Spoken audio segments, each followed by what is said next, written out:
दो बहनें कहानी का दूसरा पार्ट, पहला पार्ट देखने के लिए चैनल पर जाएं और देखें।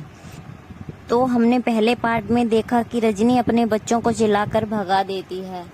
अमर के घर पर खाना भी नहीं बना हुआ था क्योंकि वो घर पर अकेला था। तभी उसकी पत्नी को आके बोलता है, भूख लगी है, कुछ खाना बना दो। फिर रजनी अपने पति पर चिल्लाते हुए बोलती है कि तुम अब तक मेरा इंतज़ार ही कर रहे थे, मैंने क्या खाना बनाने का ठेका ले रखा है क्या? ज़िंदगी भर मुझे ही खाओगे? रजनी के पति अमर को उसके गुस्से का कारण नहीं समझ में आ रहा था। तभी रजनी फिर बोलती है, तुम्हारे साथ रहकर मेरी ज़िंदगी खराब हो गई है। यहाँ नीतू के पति को देखो कितना कमाता है, एकदम रानी की तरह रखता है अपनी पत्नी को।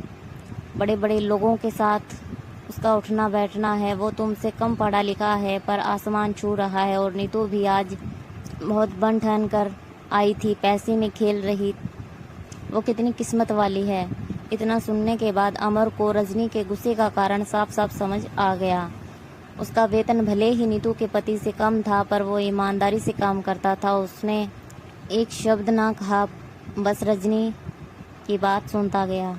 रजनी अपने घर पर बिल्कुल खुश नहीं थी। हर छोटी बात पर वो बच्चों को डांट देती थी, चिल्ला देती थी। उसकी वजह से अमर ने भी रजनी से कम बात करना शुरू कर दिया। कुछ दिनों के बाद अमर राजीव को अपने घर ले आता है। रजनी राजीव को देखती है और उल्टा वो अपने पति अमर पर ही गुस्सा करती है कि पता नहीं राजीव हमारे घर और हमारी गरीबी के बारे में क्या सोचेगा। तभी राजीव बोलता है, आज भाई साहब ने मुझे दावत पर बुलाया है। रजनी देखती है कि राजीव पूरे नशे में था। तभी राजीव ने रजनी से कहा कि आपको यहाँ बहुत दिक्कत होती होगी, कैसे रहती हैं आप यहाँ?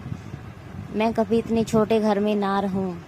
रजनी मन ही मन सोचती है कि राजीव कितना घमंडी इंसान है। तभी राजीव उसे बड़ा सा घर देने की बात करता है जहां आपको कोई दिक्कत नहीं होगी और बताता है कि मेरे मालिक के पास बहुत सारे पैसे हैं, सभी के सभी मेरे हवाले हैं। राजीव की जबान लड़खड़ा रही थी।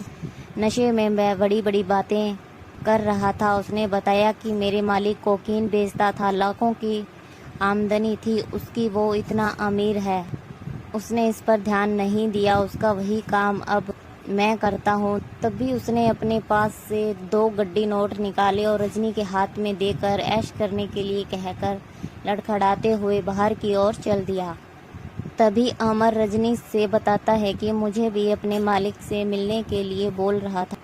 अमर रजनी से मजाक करते हुए बोलता है, मैं सोच रहा हूँ कि कुछ दिनों की छुट्टी लेकर मैं भी इसके मालिक से मिलकर कुछ काम कर लूं। तभी रजनी चैन की सांस लेते हुए बोलती है कि कोई ज़रूरत नहीं है, आप अपना कलर का ही काम करो, मुझे अब ऐश का कोई मोह नहीं है। ऐसे काम से अच्छा है मत कमाओ पर अपनी ईमानदारी मत बेचो।